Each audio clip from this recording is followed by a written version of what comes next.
How do I market using social media for marketing? Establishing a strong, positive presence on the internet is critical for anyone marketing their own services today. I've mentioned before that I am not a social media maven, and so I do recommend finding a young person. It's always a young person who's up to speed on all of this content and how to use the internet and the social media to be that person for you. They usually aren't terribly expensive, especially if you hire someone in high school or college. But the other aspect of that is you need to keep in mind you want someone who truly understands your passion. And that may require someone who is perhaps not as old as I am, but not as young as a high schooler either.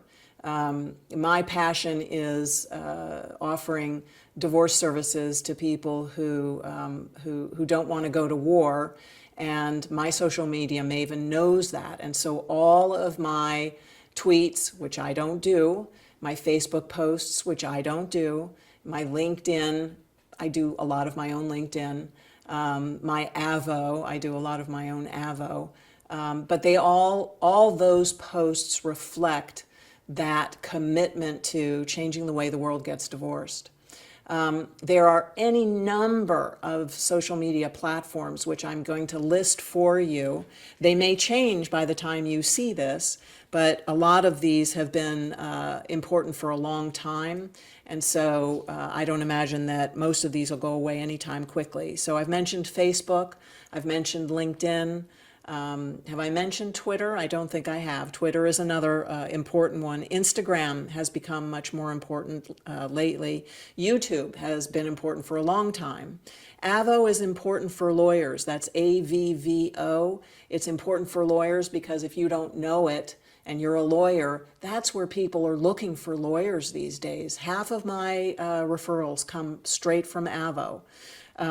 There's Google+, Pinterest, SlideShare, and Blogger. So those last few I'm not even familiar with, but apparently they are of some use on the internet. People are using them. So you probably want to learn to use or have someone who knows how to use each of these platforms working for you. You need to blog consistently. You need to post about what you've blogged about, post about your articles, post about your podcasts, if you've appeared on podcast or radio, post about those, post about all of that. And then always respond to people when they comment on your posts. And if, by the way, you get a negative review, do what you have to do to get it taken down or covered up. So those are all the things that you can do to heighten your social media presence. I recommend that you really must pay attention to social media. It is not something that you can afford to ignore in today's world marketing your services.